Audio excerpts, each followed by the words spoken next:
Welcome back to my channel. I hope you're doing great. Today is day 11 of the lockdown.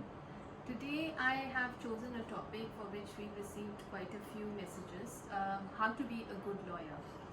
I have tried to encapsulate the teachings of senior advocates into this video, and the primary aim is to ensure that you get what is the best out of it. I will be sharing the links of these videos of senior advocates in my YouTube channel. You can obviously refer to them at your own pace. However, the video that I'm making today will have specific important points, and these are more like a bullet point structure so that you can use them in your life and to specifically look at how you want to proceed. This is primarily something that you would want to practice at a timeline of, let's say, 5 years or so. The first and the foremost point that I came across was from a series of lecture which was given by Arvind Datar sir, who is a senior advocate in Supreme Court. He had talked about some major points on how one can be a good lawyer. The link is shared here. First of all, he talks about something called as 10,000 hours. So what is this 10,000 hours that everybody keeps talking about? This was a concept which was first promulgated by Malcolm Gladwell in his book called The Outliers.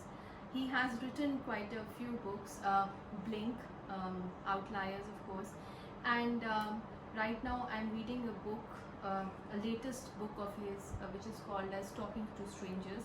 I recommend all these 3 books to you.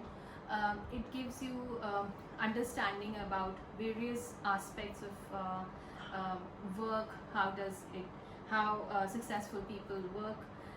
Talking to Strangers basically talks about lies and deception. I think anybody who wants to be a trial lawyer will kind of benefit from reading that book.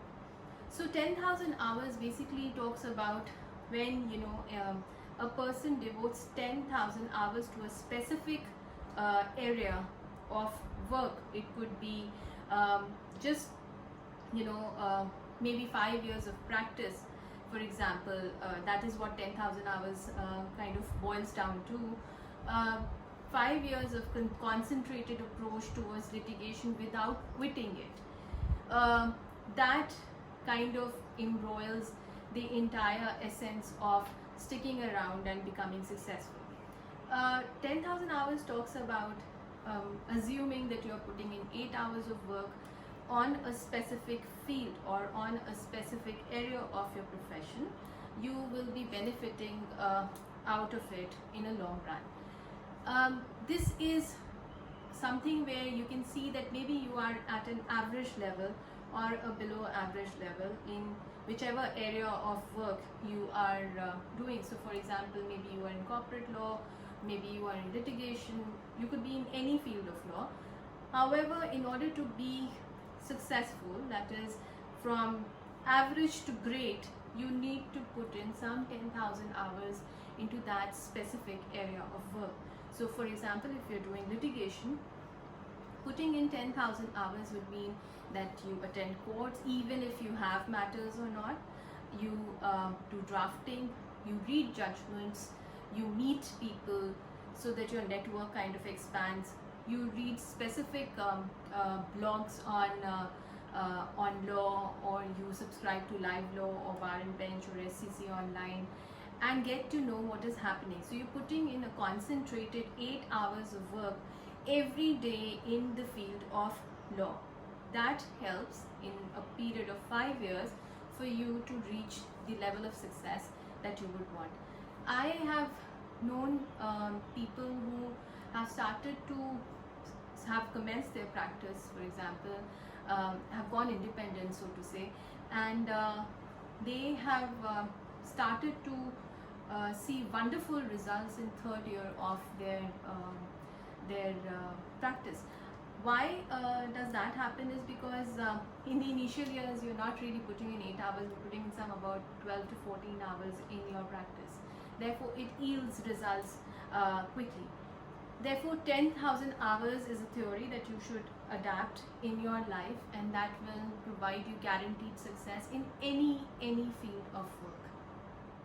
So the second important point for all the budding lawyers is that you should have a daily routine, and in this daily routine you should have 1 whole hour devoted to the area that you want to specialize in. There is a research that Mr. Datar refers to in his video, where he says that if a person or a lawyer is putting in an hour into the specific area of specialization that one wants to do, in 5 years time that person will become a world authority on it, and I completely agree to it.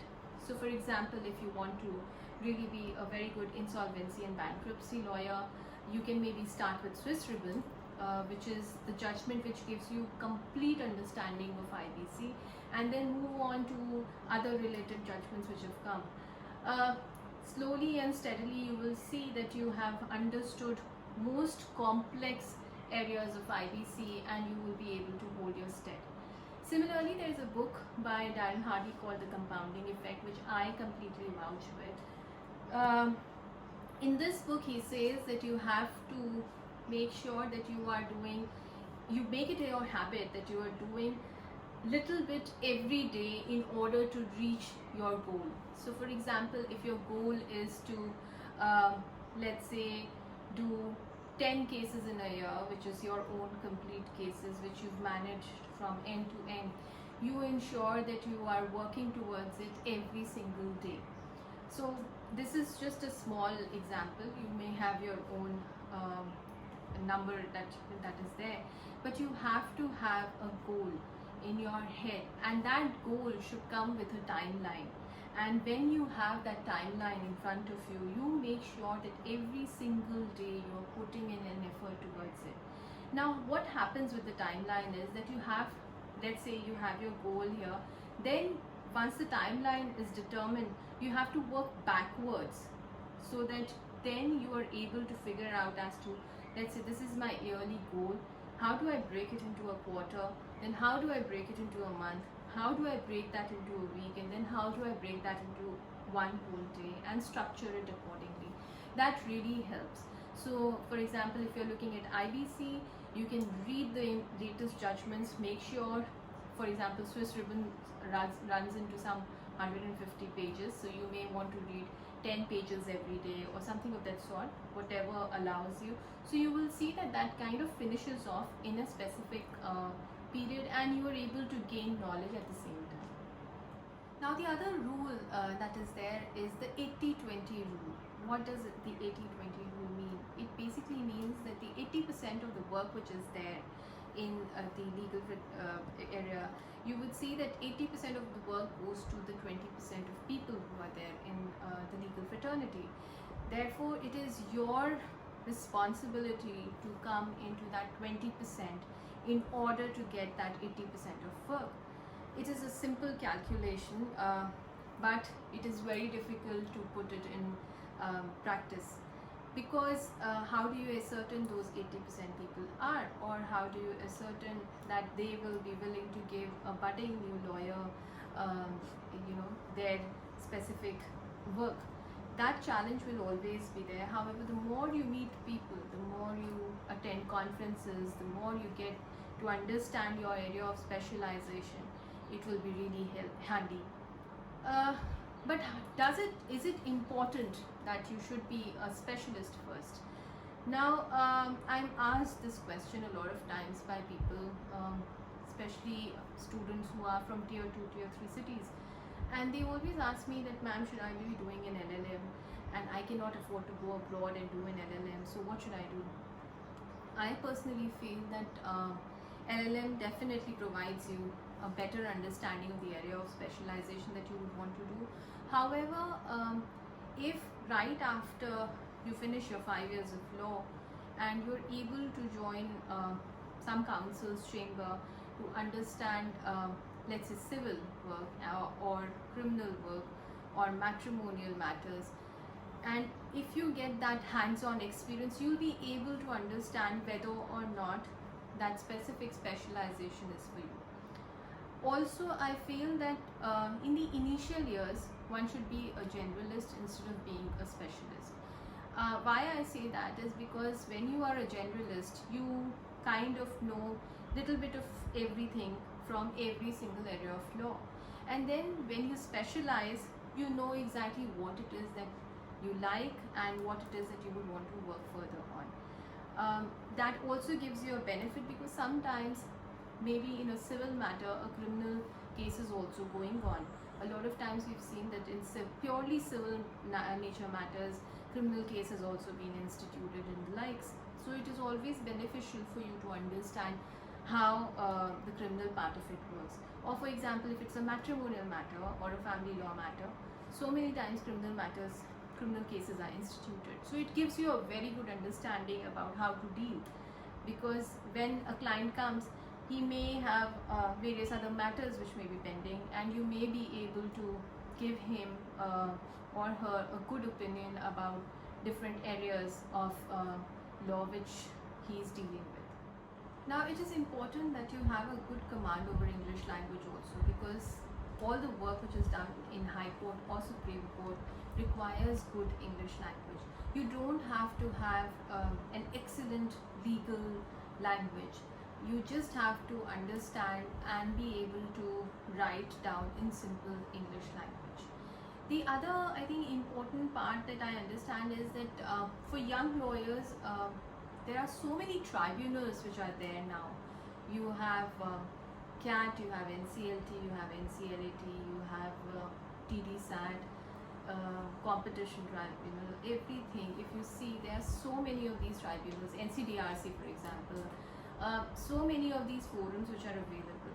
So for a young lawyer to sustain, it's not difficult as long as you are able to provide the best of your services. RERA, for example, is a very good authority where you can start your initial years of practice. It gives you a wide area where you can practice and start to sustain your own livelihood with it. The other, I think, important point that I would want to say is that you must read biographies of lawyers.